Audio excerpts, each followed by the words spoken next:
Bonjour, on est au deuxième épisode de Lecture du Monde. Donc, comme on avait dit la semaine dernière, le Centre Europe Direct Bordeaux-Aquitaine va faire un petit tour des littératures. Et aujourd'hui, on a un focus sur le Portugal. Et donc, on a avec nous Lucie. Lucie, est-ce que tu veux te présenter?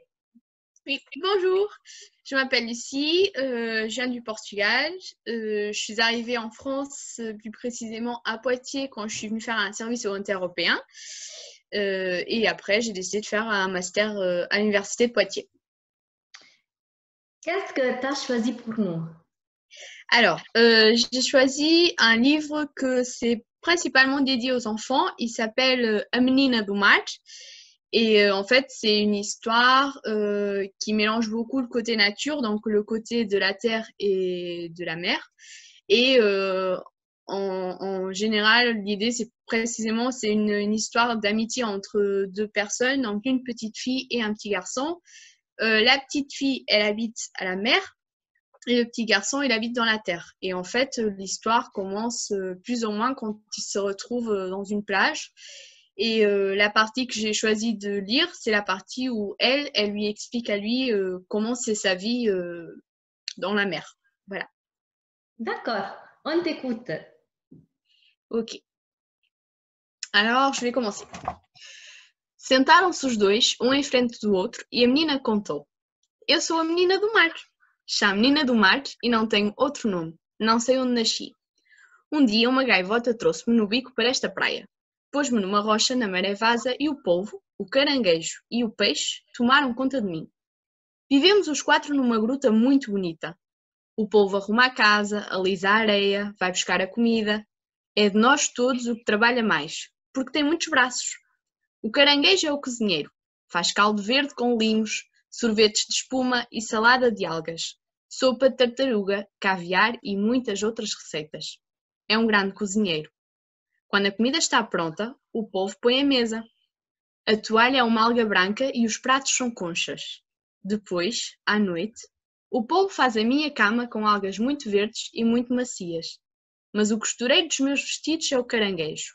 E é também o meu ourives. Ele é que faz os meus colares de búzios, de corais e de pérolas. O peixe não faz nada porque não tem mãos, nem braços com ventosas como o polvo, nem braços com tenazes como o caranguejo. Só tem barbatanas e as barbatanas servem só para nadar. Mas é o meu melhor amigo. Como não tem braços, nunca me põe de castigo. É com ele que eu brinco. Quando a maré está vazia, brincamos nas rochas. Quando está a maré alta, damos passeios no fundo do mar. Tu nunca foste ao fundo do mar e não sabes como lá tudo é bonito. Há florestas de algas, jardins de anémonas, prados de conchas. Há cavalos marinhos suspensos na água com um ar espantado, com pontos de interrogação. Há flores que parecem animais e animais que parecem flores. Há grutas misteriosas, azuis escuras, rochas, verdes, e há planícies sem fins de areia branca, lisa. Tu és da terra, e se fosses ao fundo do mar morrias afogado. Mas eu sou uma menina do mar. Posso respirar dentro da água como os peixes e posso respirar fora da água como os homens. E posso passear pelo mar todo e fazer tudo quanto eu quero e ninguém me faz mal, porque eu sou a bailarina da Grande Raia. E a Grande Raia é a dona destes mares. É enorme, tão grande que é capaz de engolir um barco com 10 homens dentro. Tem cara de má e come homens e peixes e está sempre com fome. A mim não me come porque diz que eu sou pequena demais e não sirvo para comer. Só sirvo para dançar. E a raia gosta muito de me ver dançar. Quando ela dá uma festa, convida os tubarões e as baleias. E sentam-se todos no fundo do mar e eu danço em frente deles até de madrugada. E quando a raia está mal disposta ou triste, eu também tenho que dançar para a distrair.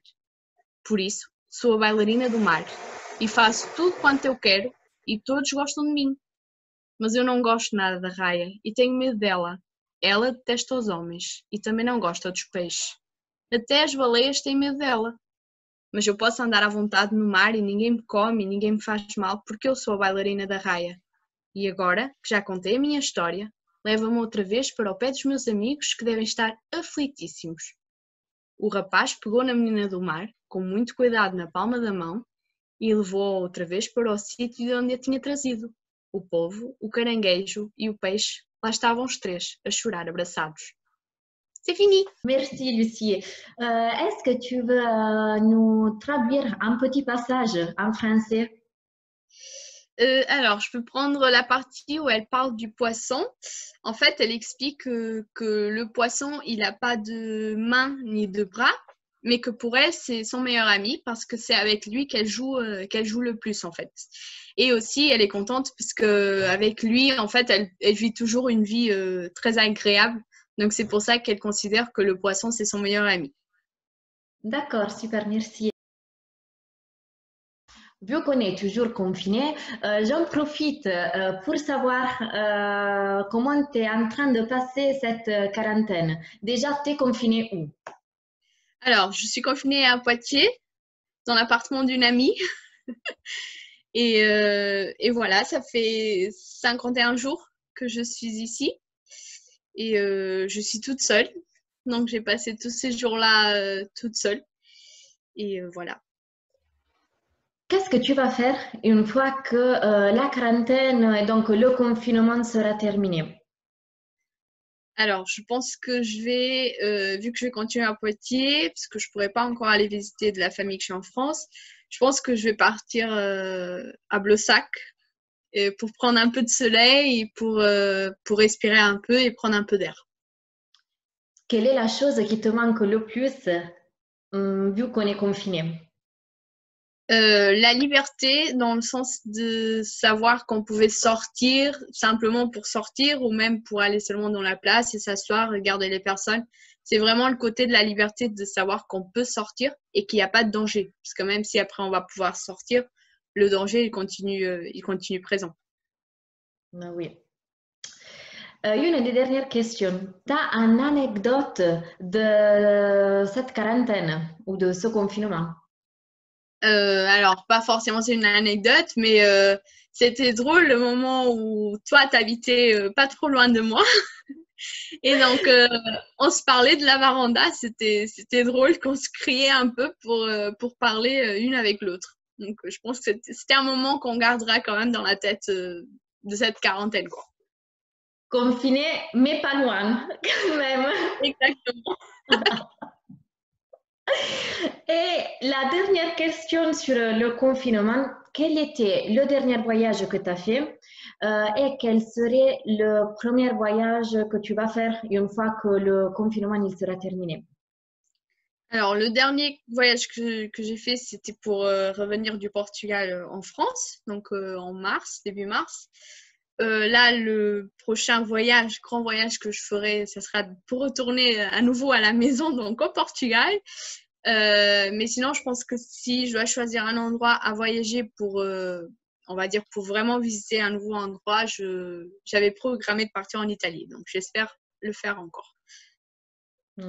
Merci beaucoup pour ce partage. Ouais. Et comment on dit en portugais un grand bisou? Tu peux dire un grand beijinho. Un grand beijinho.